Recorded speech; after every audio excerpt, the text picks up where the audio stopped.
Hope you've got your snacks ready, because guess what? Sociology time. Last week we took a look at how society is organized into different structures. But this week we'll be taking a look at social stratification, or the idea of society being organized into hierarchies. We'll also be taking a look at intersectionality because it ties well into the stratification topic with the whole social inequality thing. Let's get right into it then, hey. Stratification is the idea of creation of hierarchies within society around various things like economic power, social power, cultural prestige, race, gender, occupation, class. There's a lot. You can basically think of it as like the Queen of England has more economic, cultural, social power than me, ENVtuber, but she still has less economic power than Mr. Dildo Rocket, who is debatably the richest in the world, depending on whether Amazon or Tesla stock is valued higher. The stratification has consequences, also giving rise to social inequality. Essentially, as soon as someone has more of something than another person, be it physical or abstract, hierarchies can form, and some people can have power or influence over others. One type of stratification that's pretty big is class. Now, you've probably thought about or even experienced class in your everyday life already, but we're going to put that to one side for now because we're going to get sociological about it. So, I'm going to take Bourdieu's definition because I think it's pretty good.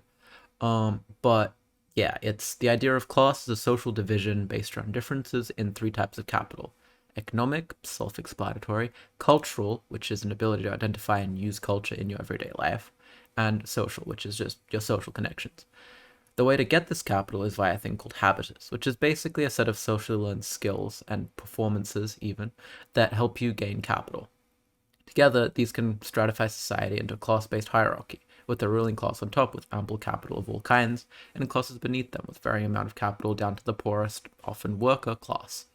Different people divide class up differently, and it does vary based on context, but let's take a look at a couple that are particularly influential where I live.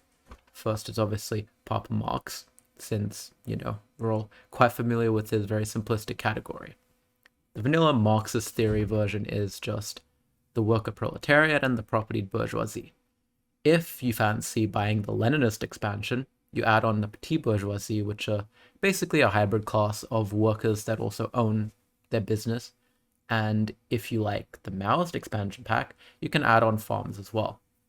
Obviously, though, this still is a bit simplistic, so another conception that's pretty good that I came across in my class was a study from a different Australian university than the one that I go to.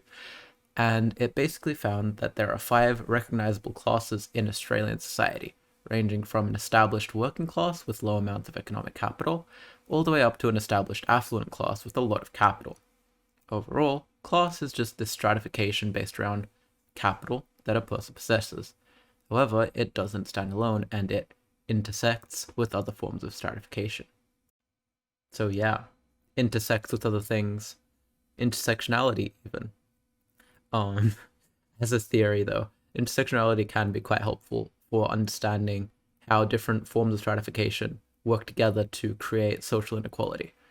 So, at its core, social inequality is this idea that if we're like stratifying society where some people are prioritized or privileged above others, we end up with some people being left out or losing out. And those people that are privileged get to win big and get privileges from their social standing. And so class, race, gender, sexuality, ability, religion, ethnicity, all of these different things kind of factor into a person's unique place in society and describe different, intersections of stratification and hierarchies that affect someone. One could argue that some of these stratifications directly come from ruling classes exerting their cultural capital to implement them, but that's a story for another day, and probably another person, since I'm just some middle-class white woman on the internet after all. But yes, that's stratification and intersectionality. Today we looked at what it is, how it arises, taking a particular look at class, and then touching on social inequality and intersectionality.